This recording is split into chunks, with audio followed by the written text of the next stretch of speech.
कारण लोकांना काय वाटतं, माझं उत्पन्न 4 लाखाच्या खाली आहे, मग मी ITR का भरू? पण ओल्ड रेजिमची स्पेशालिटी ही आहे की त्याच्यामध्ये बरेचसे डिडक्शन्स मिळतात. लोकांना असं वाटतं की 12 लाखापर्यंत टॅक्सेस नाहीये. असं नाहीये. हे जो समज आहे हा एकदम चुकीचा आहे. तुम्ही तुमच्या सॅलरीमधनं जरी टॅक्स कट झालेला असला किंवा FD मधनं TDS कट झालेला असला तरी सुद्धा, किंवा तुमचं दुसरं काही उत्पन्नाचा स्रोत असेल, तिथून त्या उत्पन्नावर तुम्हाला टॅक्स भरायला येतो. टॅक्स प्लॅनिंगचा सगळ्यात सुरुवात जी आहे ती ऍडव्हान्स टॅक्सनेच होते. घर घ्यायचं असेल तर आपल्याला सेक्शन 54 मध्ये बेनिफिट मिळतं. HUF बद्दल सगळे बोलतात पण माहिती फार कमी लोकांना आहे ह्याच्याबद्दल. HUF चा फुल फॉर्म आहे हिंदू अनडिवायडेड फॅमिली. त्याच व्यक्तीला थोड्या दिवसांनी गव्हर्नमेंटने नोटीस पाठवली 6 करोडची. 5 वर्ष रिटर्न फाईल करण्याची सुविधा गव्हर्नमेंटने करून ठेवलेली आहे. लोक म्हणतात ऍग्रिकल्चर इन्कमवर टॅक्सेस नाही, मग आम्ही डिस्क्लोज का करायचं? डिस्क्लोजर गरजेचं आहे. मी सांगेन every penny saved is every penny earned. नमस्कार. मुंबई तरुण भारतच्या महा MTB गप्पा या पॉडकास्टमध्ये मी सौरभ सद्योजात आपलं मनपूर्वक स्वागत करतो. मित्रहो, आर्थिक नियोजन ही एक अशी टर्म आहे, ही एक अशी संकल्पना आहे जिच्या भोवताल आपलं आयुष्य सदोदित फिरत असतं. पगाराचं नियोजन कसं करू? इन्कम टॅक्स रिटर्न्स भरताना काय काळजी घेऊ? नेमकी कशात गुंतवणूक करू? व्यावसायिक असाल तर GSTचं काय करू? NRI असाल तर टॅक्सेशनच्या कुठल्या पद्धती आपण अवलंबल्या पाहिजेत? असे अनेक प्रश्न आपल्याला भंजावून सोडतात. अशा दैनंदिन परंतु महत्वाच्या प्रश्नांना आज आपण हात घालणार आहोत आणि त्यांची सोप्या भाषेत उकल करून घेणार आहोत. आणि त्यासाठी आज आपल्याकडे एक मान्यवर अतिथी आलेले आहेत. आज आपण गप्पा मारणार आहोत श्री ओंकार कामत यांच्याशी. ओंकार कामत हे करतज्ञ आहेत, आर्थिक विषयातले सल्लागार आहेत. कामत अँड असोसिएट्स या फर्मचे ते संस्थापक आहेत आणि गेल्या 10 वर्षांहून अधिक काळ ते आर्थिक विषयातली जनजागृती करत आहेत. Taxation, NRI taxation, tax planning आणि फायनान्शियल ॲडवायझरी या क्षेत्रात ते कार्यरत आहेत. आपला कर वाचवून आपण संपत्ती कशी निर्माण करू शकतो या विषयासंदर्भातली जनजागृती ते त्यांच्या लेखनातून, विविध सेमिनार्समधून आणि पॉडकास्टच्या माध्यमातून करत असतात. तर आज आपण त्यांच्याशी संवाद साधूया. ओंकार सर, सर्वप्रथम या गप्पांमध्ये आपलं मनपूर्वक स्वागत. टॅक्स वाचवा आणि संपत्ती वाढवा या विषयाबद्दल आपण जी चर्चा करत आहात, जनजागृती करत आहात, तर हा विषय निवडण्यामागचं नेमकं उद्दिष्ट काय आहे? प्लॅनिंग हा जो मुद्दा आहे आणि त्याचा संबंध वेल्थ क्रिएशनशी, हा सगळ्यात दुर्लक्षित मुद्दा आहे. लोक टॅक्स प्लॅनिंगला आणि वेल्थ क्रिएशनचा संबंध जोडूच शकत नाहीये. टॅक्स जो उत्पन्न येतं त्यावर हे उत्पन्न टॅक्स लागून येतं. म्हणजे उदाहरणार्थ तुमची सॅलरी समजा 2 लाख रुपये पर महिना आहे, त्याच्यावर 30% टॅक्स लागतो. याचा अर्थ तुमच्या हातात 1,40,000 रुपये येते. आणि जे हे आहे आपण इन्व्हेस्टमेंट कशी करतो किंवा वेल्थ क्रिएशन जर्नी कशी करतो सुरुवात, की समजा 1,40,000 माझ्या हातात येतात, 1 लाख खर्च आहे, उरलेला जो डिफरन्स 40,000 आहे तो आपण कुठेतरी इन्व्हेस्ट करतो. पण जर आपण टॅक्स प्लॅनिंग करून जर तो जो हे आहे हातात येणारी जी रक्कम आहे, उदाहरणार्थ 1,40,000च्या ऐवजी 1,60,000 आली, तर आपण 60,000 रुपये इन्व्हेस्ट करू शकू. बरोबर. की मी असे कितीतरी लोक बघितले आहेत ज्यांचं उत्पन्न खूप चांगलं आहे पण ते प्रॉपर टॅक्स प्लॅनिंग करत नाहीत, वेल्थ प्लॅनिंग करत नाहीत, त्यामुळे त्यांचं जे रिटायरमेंट आहे हे डिफिकल्ट होतं. त्या बदल्यात काही लोक आहेत ज्यांचं उत्पन्न थोडं कमी असतं पण ह्या मुद्द्यावर ते फार विशेष लक्ष देतात आणि त्यांचं जे रिटायरमेंट प्लॅनिंग आहे, वेल्थ क्रिएशनची जी लॉंग टर्म वेल्थ क्रिएशनची जी जर्नी आहे ती खूप चांगली होते. आता ह्याच्यात जर एक उदाहरण द्यायचं झालं की आपण मानून चालूया की आपण टॅक्स प्लॅनिंग केलं आणि आपण पर महिना जे 60,000 रुपये टॅक्स जात होता तिथे 50,000 रुपये टॅक्स जायला लागला, म्हणजे 10,000 रुपये टॅक्स वाचवला. तर समजा माणूस झालं वर्षाला 1,20,000 रुपये वाचवले आणि हे आपण पुढच्या 20 वर्ष केलं तर आणि 12% एक्सपेक्टेड रिटर्न पकडलं तर आपण 1 करोड रुपये बनवू शकतो ह्याच्यातनं. हे इम्पॉर्टन्स आहे टॅक्स प्लॅनिंगचं आणि वेल्थ क्रिएशनचं. म्हणून हा मुद्दा खूप इम्पॉर्टंट आहे आणि लोक ह्याच्याकडे पूर्णपणे दुर्लक्ष करतात असं मला वाटतं. म्हणून हा आज विषय निवडलेला आहे मी. Absolutely sir. याला जोडूनच मला जर विचारायचं आहे, ITR फाईल करणं इतकं महत्वाचं काय? मला एक सांगा, तुम्ही मंदार सौरभ खोत आहात, ह्याचा प्रूफ काय आहे? पॅन कार्ड आहे, आधार कार्ड आहे, पासपोर्ट आहे, पण तुमचं वार्षिक उत्पन्न किती आहे भारतामध्ये ह्याचा काय प्रूफ आहे? तर एकच प्रूफ आहे, ते म्हणजे इन्कम टॅक्स रिटर्न. बरोबर. त्याच्याशिवाय अजून काही प्रूफच नाहीये. उदाहरण हे सोडून जर तुम्हाला कुठलीही सरकारी स्कीमचा बेनिफिट घ्यायचा असेल तरी सुद्धा आयटीआर मॅन्डेटरी आहे. उदाहरणार्थ म्हाडा लॉटरी आहे, सिडको लॉटरी आहे किंवा कुठलीही सरकारी स्कीम आहे, त्याचा फायदा घ्यायचा तर आयटीआर असणं मॅन्डेटरी आहे. त्याच्यासोबत लोन प्रोसेसिंग, विजा, होम लोन्स सगळ्यासाठी आयटीआर मॅन्डेटरी आहे. ह्याच्यासोबत मी अजून एक गोष्ट सांगतो की आयटीआर का महत्वाचं आहे. हा माझ्या क्लायंट सोबत घडलेला किस्सा आहे. काय झालं, एक काका होते, त्यांचा ना एका ग्राउंडवर बिझनेस होता. त्यांना मी ते आले होते की मला ओमकार आयटीआर भरायचं आहे, पण त्यांना मी सांगितलं आणि ते काही काळाने ती गोष्ट विसरून गेले. पुढे काय झालं, ती जी जमीन होती ज्याच्यात त्यांचा बिझनेस होता त्याच्यावर बिल्डरने एन्क्रोचमेंट केलं आणि मॅटर कोर्टापर्यंत गेलं. जजने त्यांना एकच गोष्ट विचारली की तुमचं हे जे मान्य आहे तुम्ही इथे बिझनेस करत होतात, पण इथूनच उत्पन्न जनरेट होतं ह्याचा प्रूफ काय, मला एक आयटीआर ची कॉपी आणून द्या. बरोबर आहे. ते जे हे, आणि जर त्यांनी तेव्हा आयटीआर प्रोड्यूस केलं असतं ना तर त्यांचं जे कॉम्पेन्सेशन त्यांना मिळालं कोर्टाकडनं हे खूप जास्ती असतं. एक्झॅक्टली. म्हणजे हा फक्त इन्कमचा प्रूफ नाहीये, तुम्ही तिथून बिझनेस करताय. बघा, बिझनेसचे बाकीचे पण प्रूफ आहेत, पण तिथून उत्पन्न जनरेट करताय ह्याचा महत्वाचा प्रूफ म्हणजे इन्कम टॅक्स रिटर्न आहे. होय.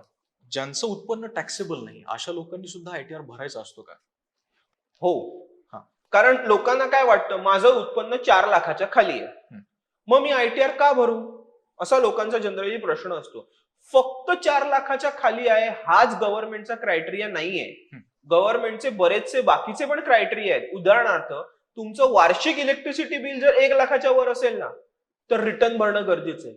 अच्छा. तुम्ही फॉरेन टूर समजा 2 लाखाच्या वर केली तर गरजेचं आहे आयटीआर फाईल करणं. तिसरी गोष्ट, मानून चाला, मी अजून एक उदाहरण देतो की माझंच उत्पन्न वर्षाचं 3 लाख रुपये, समजा मला मी सीए, मला 3 लाख रुपये पैसे येतात. ओके, त्याच्यावर 10% टीडीएस कापून पैसे येतात, म्हणजे किती झाले, 3 लाखाचे 30,000 रुपये. बरोबर आहे. आता जर टीडीएस ची अमाऊंट 25,000च्या वरती असेल तरी सुद्धा रिटर्न भरणं गरजेचं आहे. अच्छा. किंवा काही वेळा समजा मला लॉटरी लागली, मी केबीसी मध्ये गेलो, तिथे 1 लाखाचा हे मिळालं, मला प्राइस मिळालं, त्याच्यावर 30% टीडीएस कापून आला, म्हणजे 30,000 रुपये. तर रिफंड क्लेम करण्यासाठी सुद्धा मला इन्कम टॅक्स रिटर्नची गरज आहे. अच्छा. म्हणजे फक्त जे 4 लाखापर्यंतच रिटर्न भरलं पाहिजे म्हणतात ना, 4 लाखाच्या वरती उत्पन्न असेल तर हे एकदम चुकीचं आहे. फक्त, आणि ओव्हरऑल सुद्धा म्हणजे जरी नसेल तरी एक प्रूफ म्हणून, जसं मी आधी सांगितलं, इन्कम टॅक्स रिटर्न खूप गरजेचं आहे. आज सामान्य माणसांमध्ये एक जो सर्वाधिक चर्चेला जाणारा प्रश्न आहे तो म्हणजे ओल्ड रेजिम की न्यू रेजिम टॅक्सेशन मधली. तर आपण याच्याकडे बेसिकली कसं बघता? बघा, ओल्ड रेजिम जी होती ती इन्व्हेस्टमेंट बेस होती. म्हणजे काय, तुम्ही प्रॉव्हिडंट फंड प्रॉव्हिडंट फंड मध्ये इन्व्हेस्ट करा, गव्हर्नमेंट तुम्हाला डिडक्शन देणार. तुम्ही एलआयसी घ्या, त्याचं प्रीमियम पे करा, गव्हर्नमेंट तुम्हाला डिडक्शन देणार. ईएलएसएस घ्या, त्याचं डिडक्शन देणार. मेडिक्लेम घ्या, एटीडी मध्ये तुम्हाला डिडक्शन मिळणार. बरोबर आहे. हे ओल्ड स्कीमचं महत्व. न्यू स्कीम जे आलं, न्यू स्कीमने सांगितलं की आम्ही कुठलंच डिडक्शन देणार नाही, फक्त एक 75,000चं डिडक्शन देणार, पण लोअर टॅक्स रेट ऑफर करणार. ह्याच्यामधून गव्हर्नमेंटला काय सांगायचं माहितीये, आजपर्यंत आम्ही तुमच्या रिटायरमेंटची जबाबदारी, टॅक्स प्लॅनिंगची जबाबदारी आम्ही घेत होतो, पण आता तुमचं तुम्हाला बघायचंय. बरोबर आहे. आता तुम्हाला मेडिक्लेम घ्यायचा आहे, आम्ही डिडक्शन नाही देणार, पण तुम्ही घ्या. अच्छा. आणि मेडिक्लेम असणं, टर्म प्लॅन असणं हे वेल्थ जरी क्रिएटर नसलं तरी वेल्थ प्रोटेक्टर आहे. एखादं मोठं जर मेडिकल बिल आलं तर आजपर्यंत जमवलेले पैसे जाणार आहेत, म्हणून मेडिक्लेमची पण गरज आहे तुम्हाला. ह्याच्यामुळे गव्हर्नमेंट आता स्वतःहून टॅक्स प्लॅनिंग स्वतःहून इनिशिएट करून टॅक्स प्लॅनिंग आणि वेल्थ क्रिएशन करणं गरजेचं आहे. म्हणून हे सगळं समजावण्यासाठीच मी आज हा विषय घेतलेला आहे. आम्हाला आधी हे समजून घ्यायचं की ही जी ओल्ड रेजिम आहे टॅक्सेशन मधली ती नेमकी काय आहे आणि ती कुठल्या प्रकारच्या व्यक्तींना अधिक फायदेशीर ठरू शकते. बरोबर आहे. ओल्ड रेजिमचं पहिला महत्व, जसं मी सांगितलं, इन्व्हेस्टमेंट बेस आहे. पण आपण त्याचे पहिले स्लॅब रेट समजून घेऊया. 0 ते 2.5 लाखापर्यंत नो टॅक्स, 2.5 लाख ते 5 लाख 5%, 5 लाख ते 10 लाख 20%, आणि 10 लाखाच्या वरती जेवढं उत्पन्न जाईल त्यावर 30%. हा. पण ओल्ड रेजिमची स्पेशालिटी ही आहे की त्याच्यामध्ये बरेचसे डिडक्शन्स मिळतात.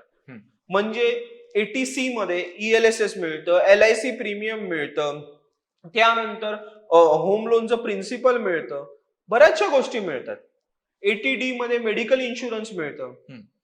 ATE जर ATE घेतलं म्हणजे एज्युकेशन लोन घेतलं असेल तुम्ही मुलांसाठी, मुलं फॉरेनला शिकतायत त्याच्यासाठी एज्युकेशन लोन घेतलं, तर जेवढं तुम्ही इंटरेस्ट पे करणार आहे एज्युकेशन लोनवर त्याचं पूर्ण डिडक्शन तुम्हाला मिळणार आहे. त्याच्यासोबत तुम्ही समजा अजून काही पॉलिटिकल तुम्ही डोनेशन्स केले असतील, ATG मध्ये तुम्हाला त्याचं डिडक्शन मिळणार आहे. हे ओल्ड रेजिमचं महत्व आहे.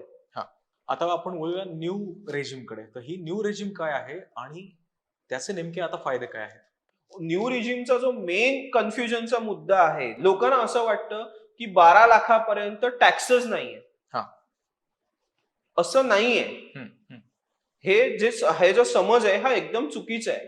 जो 0 टू न्यू रेजिम कसं आहे, 0 to 4 lakhs आहे ना तोपर्यंत no tax, 4 lakh to 8 lakh 5%, 8 lakh to 12 lakhs 10%, 12 lakh to 16 lakh 15%, 16 lakh to 20 lakhs 20%, 20 lakhs to 24 lakh 25%, आणि अबाउट 24 lakh 30%. बरोबर. हा हे आहे. म्हणजे काय, समजा उदाहरणार्थ तुमचं इन्कम 15 लाख असेल तर गव्हर्नमेंट काय म्हणणार, जे इन्कम कॅल्क्युलेशन आहे ते 0 to 4 lakh मायनस होणार आणि बाकीचे स्लॅब रेट प्रमाणे कॅल्क्युलेशन होणार. पण समजा तुमचं उत्पन्न 10 लाख रुपये असं मानून चाला, तर टॅक्स येणारच आहे तुम्हाला, पण गव्हर्नमेंट काय म्हणतं, आम्ही तुम्हाला रिबेट देणार आहोत. रिबेट म्हणजे आम्ही डिस्काउंट देणार आहोत. म्हणजे टॅक्स पेएबल येतो मायनस डिस्काउंट. 87A मध्ये रिबेट देतात गव्हर्नमेंट. अच्छा. न्यू रिजिम जी आहे त्याच्यात फक्त एकच डिडक्शन अलाउड आहे, ते म्हणजे 75,000चं स्टँडर्ड डिडक्शन. ओके. आणि NPS मध्ये जर एम्प्लॉयर ते कॉन्ट्रीब्युशन केलं असेल तर ते अलाउड आहे. ते सोडून कुठलंच डिडक्शन अलाउड नाही. अच्छा. ओके. तर मग सॅलरी मिळणारी जी व्यक्ती असते तिनं यातलं कुठलं रेजिम निवडायला हवं? बघा, वर्षाच्या सुरुवातीला by default new regime selected असणार. अच्छा. जर तुम्ही काही डिक्लेरेशन दिलं नाही तरी सुद्धा new regime he by default selected असणार. पण न्यू रिजिम आणि ओल्ड रिजिमचं जे कन्फ्युजन आहे, साधारण जर 5-5.5 लाखाचं ओल्ड रिजिम मध्ये डिडक्शन असेल तर आपण विचार करू शकतो की न्यू रिजिम किंवा ओल्ड रिजिम. नाहीतर गव्हर्नमेंटने स्कीमच अशी बनवली आहे न्यू रिजिमची की तुम्हाला न्यू रिजिमच बेनिफिशियल आहे. तर सोपं सांगायचं तर जर ओल्ड रिजिम मध्ये आपण बघितलं तर 10 लाखाच्या वरती उत्पन्न गेलं की सरळ 30% लागतंय, पण इथे 24 लाखाच्या वरती 30% लागते. म्हणजे जो डिफरन्स आहे 14 लाखाचा त्याच्यामुळे खूप मेजर बेनिफिट जो क्रिएट होतोय तो न्यू रिजिम मध्ये होतोय. अजून एक प्रश्न याच्यात असा आहे की आमचा जो टॅक्स आहे तो आमच्या सॅलरीतनं कापला जातो. बरोबर. आम्हाला FD वरती जो इंटरेस्ट मिळतो त्यातनंही तो टॅक्स कट होतो. तरी देखील CA सांगतात आम्हाला की तुम्हाला टॅक्स भरावा लागेल. तर नेमकं असं का? बरोबर आहे. कारण काय होतं, उदाहरण म्हणा तुमची सॅलरी वर्षाची 25 लाख रुपये, म्हणजे जसं मी न्यू रिजिम मध्ये सांगितलं तसं तुम्हाला 30% टॅक्स लागणार. आणि FDच्या व्याजावर जे 10% TDS जो कट होतो तो 10%चा असतो. आता काय होतं, तुमचं सॅलरीचं उत्पन्न आहे 25 लाख रुपये, 1 लाख रुपये जे आहे ते FDचं व्याज आहे, म्हणजे मानून चला टोटल इन्कम 26 लाख रुपये झालं. पण FDवर जे FDवर जो TDS कट झालाय तो 10%च आहे. आणि तुमचं स्लॅब रेट आहे 30%, म्हणून जो डिफरन्स आहे 20%चा तो तुम्हाला भरायला येतोय. मानून चला तुम्हाला शेअर्स मधनं गेन झालाय STCG, ओके, म्हणजे शॉर्ट टर्म कॅपिटल गेन, त्याचा टॅक्स रेट आहे 20%. त्याच्यावर तर टॅक्स कट झालेलाच नाहीये, तो तुम्हाला शेवटी भरायला येतोय. अच्छा. ह्या जो डिफरन्स आहे, उदाहरणार्थ तुम्ही रेंट इन्कम डिस्क्लोज केलं, तुमचे शेअर्सचे प्रॉफिट डिस्क्लोज केले, सेव्हिंग उदाहरणार्थ काही लोकांचं सेव्हिंगचं व्याजच असतं 1-2 लाख रुपये, त्यावर तर टॅक्स कट होत नाहीये ना, तो तुम्हाला व्याजा सकट भरायला येतोय. म्हणून तुम्हाला CA म्हणजे तुम्ही तुमच्या सॅलरी मधनं जरी टॅक्स कट झालेला असला किंवा FD मधनं TDS कट झालेला असला तरी सुद्धा, किंवा तुमचं दुसरं काही उत्पन्नाचा स्रोत असेल तिथून त्या उत्पन्नावर तुम्हाला टॅक्स भरायला येतोय. एक सामान्य माणसाचा अजून एक गोंधळाचा प्रश्न असा आहे की टॅक्सचं जे प्लॅनिंग आहे त्याची जी सुरुवात आहे ती आम्ही वर्षाच्या सुरुवातीला करावी का शेवटी करावी? अर्थात सुरुवातीला. कारण जेव्हा तुम्ही अर्थात जसं सुरुवातीपासून हे प्लॅनिंग करणार तेव्हा त्याचे रिझल्ट तुम्हाला शेवटी दिसणार आहेत. हा. म्हणून वर्षाच्या सुरुवातीला इनफॅक्ट तुम्हाला माहिती असेल जर सॅलराईड आहे तर एस्टिमेटेड सॅलरी शीट येते हो. किंवा बिझनेस अँड प्रॉफिट, त्याला माहित असेल साधारण प्रॉफिट ह्या वर्षी किती होणार आहे. हम्म. त्याप्रमाणे तुम्ही टॅक्स प्लॅनिंगला आधीपासून सुरुवात करा. तुमच्या सीएना किंवा फायनान्शियल त्याला सांगा की असं होणार आहे, काय केलं पाहिजे मी, कुठे काय अजून केलं पाहिजे का, किंवा अजून काही मार्ग आहे का, तर आम्हाला सांगा. यात अजून एक असा मुद्दा आहे सर की ऍडव्हान्स टॅक्स भरावा का? अर्थात भरलाच पाहिजे. ओके. कारण टॅक्स प्लॅनिंगचा सगळ्यात सुरुवात जी आहे ती ऍडव्हान्स टॅक्सनेच होते. कारण काय होतं, जर वर्षाच्या शेवटी म्हणजे 31 मार्च पर्यंत जर आपण 90% टोटल टॅक्स लायबिलिटीच्या 90% टॅक्स भरला नाही तर आपल्याला रिटर्न फायलिंग डेट पर्यंत 1 एप्रिल पासून रिटर्न फायलिंग डेट पर्यंत 1% व्याज लागतं. अच्छा. आणि ह्याला 234B म्हणतात. 234B च्या अंडर ते लागतं. आणि जर आपण क्वार्टरली ऍडव्हान्स टॅक्स भरत नाही आहोत, उदाहरणार्थ ऍडव्हान्स टॅक्सच्या डेट आहेत 15 जून जी एक गेली, 15 सप्टेंबर, 15 डिसेंबर आणि 15 मार्च. इव्हन इंडिव्हिज्युअल आणि एचयूएफ जे आहेत ते 31 मार्च पर्यंत पण ऍडव्हान्स टॅक्स भरू शकतात. ऍडव्हान्स टॅक्स म्हणजे काय बघा, तुमच्या सॅलरीतनं टीडीएस जो जातोय ना तो पण ऍडव्हान्स टॅक्स आहे. तुमच्या एफडी वर जो इंटरेस्ट कापून जातोय ना, टीडीएस कापून जातोय ना, तो पण ऍडव्हान्स टॅक्स आहे. येस. आणि तुम्ही जो 31 मार्च म्हणजे फायनान्शियल इयर किंवा टॅक्स इयर संपण्याच्या आधी जे टॅक्स भरताय स्वतःहून तो सुद्धा ऍडव्हान्स टॅक्स आहे. राईट. सो ऍडव्हान्स टॅक्स भरल्याने तुमचं एकतर 234B चे इंटरेस्ट वाचणार आहे जे 1% आहे. म्हणजे 1 एप्रिल पासून ते रिटर्न फायलिंग डेट पर्यंत. उदाहरणार्थ तुमची रिटर्न फायलिंग डेट आहे 30 जून पर्यंत. याचा अर्थ किती महिन्याचा, एप्रिल, मे, जून, 3 महिन्याचे इंटरेस्ट तुम्हाला लागतंय. तुम्ही जर तुम्ही जर क्वार्टरली ऍडव्हान्स टॅक्स भरत नाही आहात तर तुम्हाला प्रत्येक क्वार्टर प्रमाणे 234C मध्ये व्याज लागतंय. इथे तुम्ही तुमचे पैसे वेस्ट करताय. लक्ष न दिल्यामुळे तुम्ही तुमचे पैसे फुकट घालवताय. हे जर तुम्ही लक्ष द्याल, काटेकोरपणे पालन कराल आणि हेच पैसे तुम्ही इन्व्हेस्ट करा. बरोबर आहे. हे पैसे तुम्ही इन्व्हेस्ट करा आणि ग्रो करा. ह्या ज्या छोट्या छोट्या गोष्टी आहेत ना, ह्याच्यामुळेच तुम्हाला फार मोठं पिक्चर क्रिएट होणार आहे तुमच्यासाठी. ऍब्सोल्युटली. मगाशी आपण बोलताना एलटीसीजी आणि एसटीसीजी ह्या दोन संकल्पनांचा उल्लेख केला, तर बेसिकली या संकल्पना काय आहेत आणि त्या संदर्भात गुंतवणूकदारांनी कुठल्या गोष्टी लक्षात ठेवायला पाहिजेत? एलटीसीजी आणि एसटीसीजी म्हणजे एलटीसीजीचा फुल फॉर्म आहे लॉंग टर्म कॅपिटल गेन आणि एसटीसीजीचा फुल फॉर्म आहे शॉर्ट टर्म कॅपिटल गेन. आता ह्याची डेफिनेशन थोडी वेगळी असते. म्हणजे समजा तुम्ही इक्विटी शेअर्स घेत आहात किंवा इक्विटी ओरिएंटेड म्युच्युअल फंड्स घेत आहात, त्याचा पिरियड ऑफ होल्डिंग जर 12 महिन्यापेक्षा जास्ती असेल तर तुम्हाला लॉंग टर्म म्हणायचं. जर त्याच्यापेक्षा कमी असेल तर त्याला तुम्ही शॉर्ट टर्म म्हणायचं. समजा डेट ओरिएंटेड किंवा अदर म्युच्युअल फंड्स घेत असाल तर त्याचं पिरियड ऑफ होल्डिंग हे 36 मंथचं आहे. इमूवेबल प्रॉपर्टी म्हणजे हाऊस प्रॉपर्टी आहे किंवा कमर्शियल प्रॉपर्टी आहे, त्याचं जे हे आहे त्याचं पिरियड ऑफ होल्डिंग 24 मंथचं आहे. हे एलटीसीजी आणि एसटीसीजी जे आहे हे त्या असेटच्या क्लासवर अवलंबून आहे. आता उदाहरण सांगायचं, ह्याच्यामध्ये टॅक्स सेव्हिंगचा मार्ग म्हणजे जर उदाहरणार्थ जसं आता शेअर मार्केट चालत नाहीये, एका रेंजमध्येच अडकलेलं आहे ते, तर लॉंग टर्म कॅपिटल गेन मध्ये 1,25,000 पर्यंत जर तुम्ही कॅपिटल गेन बुक केला तर तो टॅक्सेबल नसतो. ओके. तर तुम्ही तिथपर्यंतच कॅपिटल गेन बुक करा. राईट. काही लोक इक्विटी शेअर्स विकताना काय करतात, पिरियड ऑफ होल्डिंग बघतच नाही. उदाहरणार्थ 20 जूनला शेअर घेतलेले असतात, हे विकता 20 जून 2025 ला शेअर घेतलेले असतात, विकताना हे 15 जून 2026 ला विकतात. कशाला? 5 दिवस थांब ना. तो जो शॉर्ट टर्मचा जो गेन आहे तो लॉंग टर्म होणार. आणि याचा फायदा काय, जर 1,25,000 चा फायदा आहे. दुसरी गोष्ट, लॉंग टर्म कॅपिटल गेन जो आहे इक्विटी ओरिएंटेड म्युच्युअल फंड आणि शेअर्सवरचा हा 12.5% आहे. ओके. आणि एसटीसीजी जो आहे तो 20% आहे. हे 7.5%चा 5 दिवस थांबून 7.5%चा डिफरन्स जरी वाचला तरी फायदाच आहे ना. निश्चित अगदीच. आणि काही लोक म्हणणार मार्केट खाली आलं तर शेअरचा भाव मॅक्झिमम 5% खाली येईल. बरोबर आहे, पण 7.5% वाचता त्याच्या समोर तरी पण 2.5% फायदाच आहे आपला. अगदी. एक अजून एक अशी संकल्पना आहे कॅपिटल लॉस कॅरी फॉरवर्ड. तर ती संकल्पना नेमकी काय आहे आणि तिचा नेमका फायदा काय आहे? कॅपिटल लॉस म्हणजे जसं मी आता सांगितलं गेन असतो तसं लॉस पण असतो. हा. उदाहरणार्थ तुम्ही शेअर 1000 रुपयाला घेतला होता आणि तो 800 रुपयाला विकला तर 200 रुपये लॉस झाला. हम्म. ते लॉंग टर्म की शॉर्ट टर्म असणार हे त्याच्या पिरियड ऑफ होल्डिंगवर अवलंबून असतं. जर तुम्ही तुमची जी ड्यू डेट आहे त्याच्या आधी रिटर्न फाईल केलं तर तुम्ही हे लॉसेस कॅरी फॉरवर्ड करू शकता. हा. ओके. पण कसे उदाहरणार्थ आज तुम्हाला 200 रुपये लॉस झालाय. ओके. आणि पुढच्या वर्षी 1000 रुपये प्रॉफिट झाला असं मानून चालूया. लॉंग टर्म हा जो लॉस आहे तो लॉंग टर्म आहे आणि 1 लाखाचा जो प्रॉफिट आहे तो पण लॉंग टर्म आहे. तर पुढच्या वर्षी जो टॅक्स भरायचा आहे ना तो तुम्हाला 800 रुपयावर भरायचा आहे. म्हणजे जो लॉस आहे त्याला सेट ऑफ करणं अलाउड आहे. ओके.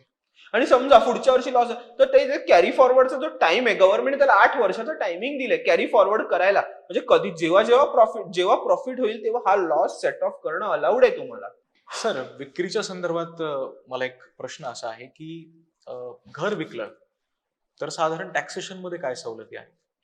घर विकून जर घर घ्यायचं असेल तर आपल्याला सेक्शन 54 मध्ये बेनिफिट मिळतो.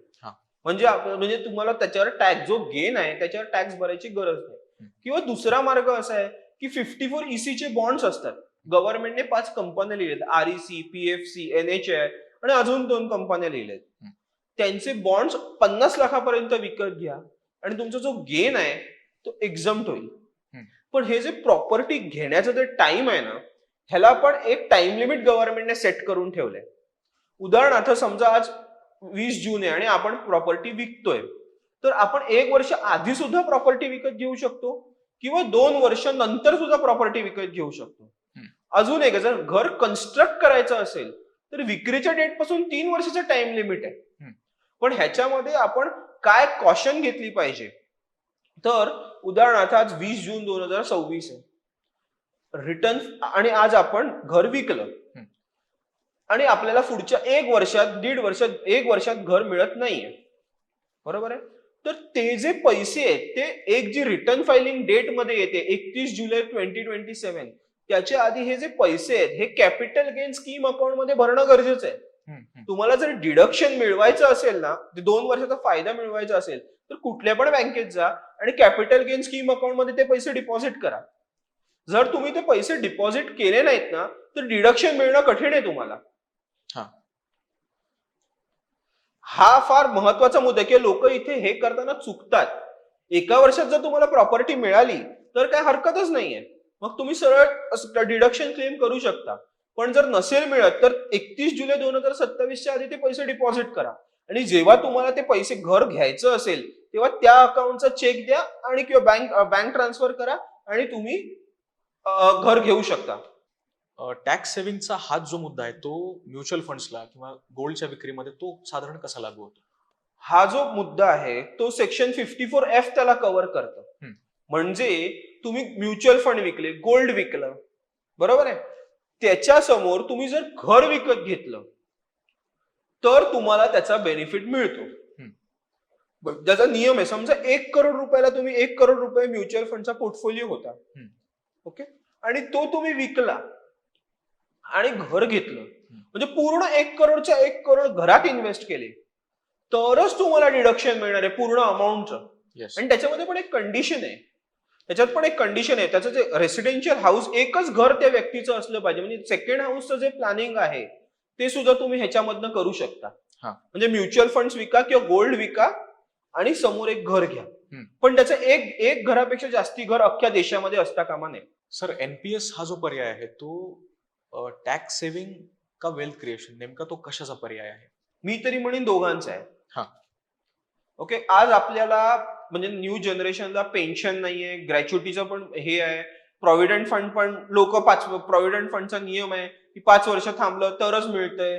ग्रॅच्युटीचा पण नियम आहे पण NPS असं नाहीये. त्याचं नावच आहे नॅशनल पेन्शन स्कीम. म्हणजे स्वतःच्या रिटायरमेंटची सोय तुम्ही कॉन्ट्रीब्युट करायची आणि तुम्ही स्वतःचं वेल्थ क्रिएशन जर्नी सुरू करायची. पण न्यू रिजिम मध्ये 14% ऑफ बेसिक प्लस DA जर आपण एम्प्लॉयरने कॉन्ट्रीब्युट केलं तर तुम्हाला न्यू रिजिम मध्ये ह्याचं डिडक्शन मिळणार. ओल्ड रिजिम मध्ये तुम्हाला स्वतः एम्प्लॉई कॉन्ट्रीब्युट करत असेल तर 50,000 पर्यंत डिडक्शन मिळणार. म्हणून हे दोन्ही इम्पॉर्टंट आहे. एस्पेशली न्यू रिजिम मध्ये जर एम्प्लॉयर कॉन्ट्रीब्युशन करत असेल ना तर खूप जास्ती फायदा होणार आहे. अच्छा, ओके. सर, प्रॉव्हिडंट फंड संदर्भात काही नवीन टॅक्स रूल्स आता आलेले आहेत आणि ते अनेकांना माहित नाहीत, तर ते रूल्स नेमके काय आहेत? हा जो हे जे रूल आले आहेत हे फक्त प्रॉव्हिडंट फंड कॉन्ट्रीब्युशन वर नाही आहेत. हे इंटरेस्ट जे प्रॉव्हिडंट फंडचं मिळतं, जे सरकारने 8.25% सेट करून ठेवलंय त्याच्यासाठी आहे. जर तुमचं एम्प्लॉई कॉन्ट्रीब्युशन ज्याच्यात एम्प्लॉयर पण कॉन्ट्रीब्युट करतोय, जर 2.5 लाखाच्या वर चाललंय तर 2.5 लाखाच्या वर जे कॉन्ट्रीब्युशन जाणार आहे ना त्याच्यावर जे व्याज मिळेल ते टॅक्सेबल आहे. इन्कम फ्रॉम अदर सोर्स म्हणजे उदाहरणार्थ 2.5 लाखाचं कॉन्ट्रीब्युशनचं लिमिट आहे. टोटल कॉन्ट्रीब्युशन एम्प्लॉईचं होत आहे 4 लाख रुपीज. ओके, तर त्या केसमध्ये 4 लाख मायनस 2.5 लाख जे 1.5 लाख आहे त्याच्यावर 8.25% कॅल्क्युलेट करून जे साधारण जे 12,000 रुपये येणार आहे ते इन्कम फ्रॉम अदर सोर्स मध्ये टॅक्सेबल आहे. जे वरचं कॉन्ट्रीब्युशन. पण उदाहरणार्थ समजा ज्याच्यात एम्प्लॉयर कॉन्ट्रीब्युशन आहे, फक्त एम्प्लॉई कॉन्ट्रीब्युशन आहे, तर ते लिमिट 5 लाखापर्यंत आहे. म्हणजे जर 5 लाखाच्या वर गेलं ना, त्याच्या 5 लाखाच्या वर जर कॉन्ट्रीब्युशन गेलं तर त्याच्यावर जे व्याज मिळणार आहे ते टॅक्सेबल आहे. सर, अजून एक संकल्पना डिस्कस करायची आपल्याला, ती म्हणजे HUF. तर ही संकल्पना नेमकी काय आहे आणि या HUF द्वारे आपण कायदेशीर पद्धतीने टॅक्सेसचं प्लॅनिंग कसं काय करू शकतो?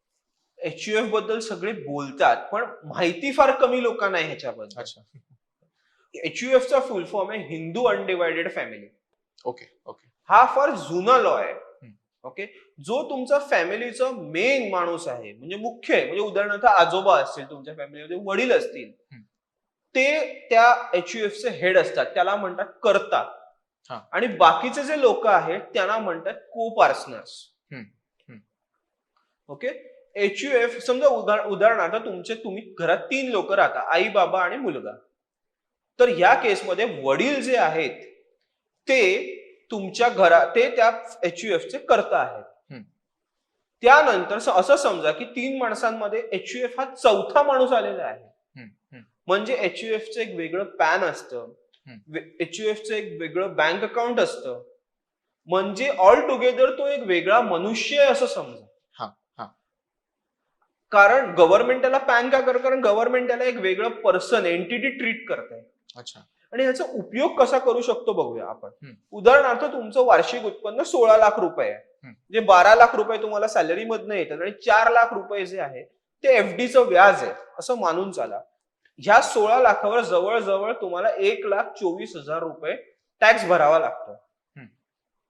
आता आपण असं करू शकतो या केसमध्ये 12 लाखाचं जे सॅलरीचं उत्पन्न आहे ते मला मिळतच राहणार, पण जे 4 लाखाचं जे उत्पन्न आहे FD वर मिळणार व्याजाचं ते आपण HUF वरती शिफ्ट करू शकतो. म्हणजे काय करू शकतो, ज्या FD माझ्या नावावर आहेत त्या HUF च्या नावावर करायच्या. त्याचं बँक अकाउंटही आहे, त्याचं पॅन कार्डही आहे, सगळं आहे. Right, right. ह्यामुळे काय होईल, 12 लाखापर्यंत सॅलरीचा टॅक्स नाहीये आणि जे एक बेसिक एक्झम्पशनचा फायदा इंडिव्हिज्युअलला होतो तसंच तो HUF ला होतो. बरोबर. 4 लाखापर्यंत टॅक्स त्यालाही नाहीये. म्हणजे जे उत्पन्न होतं, ज्याला जे 1,24,000 टॅक्स भरावा लागत होता तो आता शून्य झालेला आहे. अगदी. आता हे अजून एक उदाहरण म्हणतो. काही लोक म्हणतात हे 4 लाखापर्यंतच आहे. उदाहरण मानून चला 8 लाखाचं FDचं उत्पन्न आहे आणि तुमची सॅलरी 20 लाख रुपये आहे. ओके, 20 लाख रुपये तुमची सॅलरी अधिक 8 लाख रुपये FDचं व्याज, त्यामुळे तुम्ही 30% ब्रॅकेटमध्ये जात होता. बरोबर आहे. पण आता 20 लाखावर टॅक्स जो सॅलरी आहे ती मला मिळतच राहणार आहे. 8 लाख रुपये जर आपण दुसरीकडे शिफ्ट करतो, म्हणजे शिफ्ट म्हणजे काय आहे, आणि HUF शिफ्ट म्हणजे आपण टॅक्स इव्हेजनच्या पर्पजने शिफ्ट नाही करत आहोत. इथे आपण काय करतोय, हे जे आपण कॉर्पस क्रिएट करतोय किंवा जे आपण करतोय हे सक्सेशनच्या दृष्टीने आहे. राईट. म्हणजे ह्याचा लॉंग टर्म आहे, म्हणजे फक्त टॅक्स वाचवण्यासाठी करतोय का नाही. हे टॅक्स जे आपण वाचवतोय या FDच्या इंटरेस्ट वरचे, हे आपण भविष्यासाठी म्हणजे नेक्स्ट जनरेशनसाठी क्रिएट करतोय. एक्झॅक्टली. आणि जे उदाहरणार्थ जो टॅक्सची अमाऊंट वाचते ती तुम्ही इन्व्हेस्ट करा, बरोबर, दुसरी कुठेतरी, आणि पुढे जा. अगदीच. आणि ही अतिशय नाविन्यपूर्ण अशी संकल्पना आहे जी तुम्ही आता एक्सप्लेन केली. सर, हा जो प्रश्न आहे तो NRI लोकांसंदर्भातला आहे. टॅक्स फाईल करताना ही माणसं नेमक्या सर्वाधिक चुका कुठल्या करतात आणि त्याला जोडूनच की भारतातली मालमत्ता विकत असताना टॅक्स संदर्भातल्या कुठल्या बाबी अशा लोकांनी लक्षात ठेवायला पाहिजे? टॅक्स रिटर्न भरताना ओके काही मी ह्याच्यावर अजून एक गोष्ट सांगेन. हा. म्हणजे काय होतं, काही लोकांना असं वाटतं की एनआरआय जर इंडियामध्ये टॅक्स रिटर्न भरत असतील तर उत्तमच आहे. पण कितीतरी लोक असे आहेत जे रिटर्न भरतच नाही एनआरआय, की ते म्हणतात की अरे माझं उत्पन्नच नाहीये मग मी का भरू. तर मी आता काचं उत्तर सांगतो की का भरलं पाहिजे. उदाहरणार्थ तुम्ही जेव्हा पॅन कार्ड काढता तेव्हा 18 किंवा 20 वर्षाचे असतात. हो. तेव्हा तुमचं रेसिडेन्शियल स्टेटस असतो रेसिडेन्शियल स्टेटस असतं इंडियन सिटीजन. लोक 22-23 वर्षी बाहेर जातात, 8-8, 9-9 वर्ष तिथे असतात, 10 वर्ष असतात आणि एखाद दिवस ते लोक फ्लॅट घेतात 3 करोडचा 4 करोडचा इंडियामध्ये. ओके, ही ऍक्च्युअल घडलेली गोष्ट आहे. आणि त्याच व्यक्तीला थोड्या दिवसांनी गव्हर्नमेंटने नोटीस पाठवली 6 करोडची. 3 करोड रुपये त्यांचा अनडिस्क्लोज इन्कम आणि 100% पेनल्टी लावून गव्हर्नमेंटने पाठवली. बरोबर आहे. ते गव्हर्नमेंटच्या सिस्टमला काय वाटलं की अरे ह्या माणसाने आज तागायत रिटर्न भरलं नाही, सगळं शून्य शून्य येते, मग 3 करोडची प्रॉपर्टी घेतली कशी. बरोबर आहे. गव्हर्नमेंटला हे कळलंच नाही ना की तुम्ही नॉन रेसिडेंट आहात. बरोबर आहे. ह्याच्यामध्ये तुम्ही गव्हर्नमेंट जे एनआरआय आहे ते कसं अपडेट करणार. तर जेव्हा तुम्ही इन्कम टॅक्स रिटर्न भरणार तेव्हा पहिलं प्रोफाईल मध्ये जाऊन चेंज करणार की अरे मी नॉन रेसिडेंट आहे, हा माझा तिथं टॅक्स आयडेंटिफिकेशन नंबर आहे. दुसरी गोष्ट, जेव्हा तुम्ही रिटर्न भरत राहणार एनआरआय कारण तिकडे रेसिडेन्शियल स्टेटस सिलेक्ट करण्याचा ऑप्शन असतो, तेव्हा गव्हर्नमेंटला कळणार की जो पैसे येत आहेत हे नॉन रेसिडेंटचे आहेत आणि तो इन्व्हेस्टमेंट करतोय हा त्याच्या पैशांचा स्रोत आहे. किंवा जेव्हा तुम्ही आई वडिलांना पैसे पाठवताय तेव्हा सुद्धा काय करता एनआरआय डायरेक्ट आई वडिलांच्या अकाउंटमध्ये पाठवतात. नाही, पहिली एनआरआय एनआरओ अकाउंट मध्ये पाठवा आणि तिथून तुम्ही तुमच्या आई वडिलांना ट्रान्सफर करा. ते टॅक्सेबल नाहीये पण तो फ्लो नीट राहिला पाहिजे. Yes yes. आणि जरी आधी ट्रान्सफर केलेले असतील तरी गव्हर्नमेंटला कळलं रे ठीक आहे झाली चूक पण हा एनआरआय आहे. जर डायरेक्ट फॉरेन रेमिटन्स इंडियामध्ये आई वडिलांच्या अकाउंटमध्ये येत असेल तर ते गव्हर्नमेंटचं सिस्टम पॉपअप करतं त्याला. बरोबर. आणि मग लोकांना म्हणजे येतं इन्क्वायरी की अरे काय केलं तुम्ही. दुसरी गोष्ट, प्रॉपर्टी विकताना काय आहे, जेव्हा प्रॉपर्टी समजा तुम्ही 1 करोडची विकताय तर गव्हर्नमेंटच्या नियमानुसार डायरेक्ट 15% टीडीएस कापला गेला पाहिजे, बायरने कापला पाहिजे. बरोबर आहे. पण गव्हर्नमेंटने त्याच्यासोबत अजून एक गोष्ट केलेली आहे, लोअर डिडक्शन सर्टिफिकेट. उदाहरण, तुम्ही गव्हर्नमेंटला अप्लाय करा की आमचे सगळे पेपर सबमिट करा आणि आम्हाला लोअर रेट दिला जावा ना की 15%. हे पेपरावर अवलंबून आहे, तुम्ही कसे पेपर अग्रीमेंट कसं प्रेझेंट करता यावर अवलंबून आहे की लोअर रेट घ्या. इव्हन सेम गोष्ट जर तुम्ही प्रॉपर्टी रेंटवर देत असेल एनआरआय तर त्याचा टीडीएस समजा 1 लाख रुपये इयरली मंथली रेंट आहे त्याचं, तर 30% टीडीएस डिडक्ट होतो त्याचा. जर त्याने अप्लाय केलं गव्हर्नमेंटला की आम्हाला लोअर रेट दिला जावा तर गव्हर्नमेंट त्याला लोअर रेट ऑफर करणार. दुसरी गोष्ट, समजा आता कळलं की अरे रिटर्न भरलं पाहिजे, मागच्या वर्षींचं काय करायचं. गव्हर्नमेंटने त्याची पण सोय करून ठेवलेली आहे. ही फक्त नॉन रेसिडेंटसाठी नाही आहे, रेसिडेंटला सुद्धा फायनान्शियल इयर 21-22, 22-23, 23-24, 24-25 आणि 25-26 रिटर्न फायलिंग चालूच आहे. 5 वर्ष रिटर्न फाईल करण्याची सुविधा गव्हर्नमेंटने करून ठेवलेली आहे. अच्छा. म्हणजे जर त्यांनी केलं नसेल तर ते आता करू शकतात. नाही, निश्चितच ही अतिशय मोठी आणि गरजेची विंडो आहे. सर, आपण या क्षेत्रामध्ये एका दशकाहून अधिक काळ आता काम करताय, तर आयटीआर फाईल करताना लोक सामान्यतः कुठल्या चुका करतात? पहिली गोष्ट, फॉर्म सिलेक्शन मध्ये चूक होते.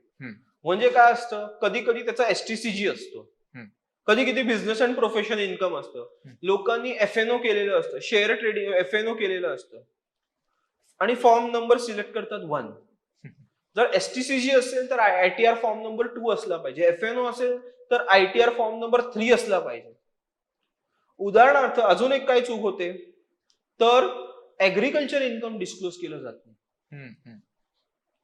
तुम्ही आता उदाहरणार्थ कोकणामध्ये आंब्याचा सीझन संपलाय, लोक म्हणतात ऍग्रिकल्चर इन्कम वर टॅक्सेस नाही, मग आम्ही डिस्क्लोज का करायचं. डिस्क्लोजर गरजेचं आहे.